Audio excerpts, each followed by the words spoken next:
Have you ever wondered what games you should keep or you should lose? Find out here at Purge Reviews. Enchanted Forest is a children's board game based on the old fairy tales. And what you're doing is you're going to be going around the board, rolling and moving, and looking at trees to see if icons can match the card that's played at the castle. If you know where the hidden icon is that's listed at the castle, you can go there and earn the card. 3 cards you win. Very easy concept. Now, what do I don't like about this game? I cannot believe this game was so well regarded. It's a roll and move, and you have to roll exactly on the spot. So a lot of times you go whoop, whoop, whoop, whoop. Not any fun to me. Now, looking under it and trial and error, so if you go to the first tree and you find what you're looking for, guess what? You're probably going to score a point. Or if I go to 3 trees, because I rolled higher, maybe I don't. So the luck kind of evens out. But this is not a game that we enjoyed very much. There's so many better children games on the market that this game did not really hit it for me. If you have younger gamers and you like the theme of it, the fairy tales theme, and you really, really want to try this game out, okay. But this is not one of the top tier children's games for me. This will be a purge for me. I didn't find what we were doing very interesting, and the decisions were very limited. It was just really rolling a dice and move, and if I happen to find the icon, woohoo, I won. So it really lacks a lot of decisions. The only real decision is which tree to go after, but you don't really know why you would go after one over the other. So definitely for me, a purge. Here's Enchanted Forest, and there's been a lot of versions of this. I have the Ravensburger one. Beautiful artwork. I like this quite a bit. It has an 80s look to it, but I do like it quite a bit. When you open up, you're going to see a map with a bunch of circles everywhere. Wow. You know, very colorful though. I like it quite a bit.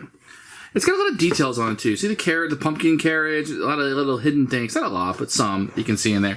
There's the Hansel and Gretel house. Yeah, it's kind of neat. You're going to get these really nice plastic trees on the bottom. You're going to sticker them up to have different icons on the bottom of them. It's really neat. These cards, they're not cards. These are cardboard. These are really, really nice. Can you hear that? They have different pictures on them, and they look really, really great.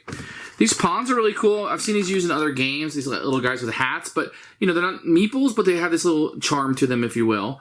And they're going to have some 6-sided dice that you're going to have in here.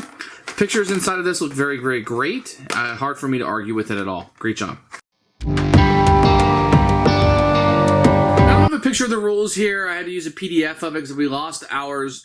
The contents, they don't have pictures of them. There's a nice description of what's going on. You can probably read the rules probably in 15 minutes and be up and running. I found it to be very clear. The game is super simple. It's a kid's game. I didn't have any problems. And they are available online, which is a great lifesaver for us as we lost the rules. But they're very easy to get through, and I don't think you have any problems once you're set up and rolling. So it's something that's very easy. You're going to shuffle the deck right here, put these right there. The trees all have different icons on them, but they'll be randomly set up. Each player starts off on a different house over there, and then you're ready to go. So on your turn to roll and move, you're going to roll the dice, but you can use each die separately. So 1, 2, 3, 4, 5, 6, and you can change directions and go 1, 2, 3, 4. So you can do that. You don't have to move 10 in a line. You do have to move straight with one of the die and then with the other one also. Now, a couple things. If you ever end up on the same space as someone else, you take their position and they go back to the village. If you land with an exact count on one of the trees, you're allowed to look at the bottom of it. You don't have to show anybody else, and you put it right back down. So in this case, it looks like there's a gold coin there.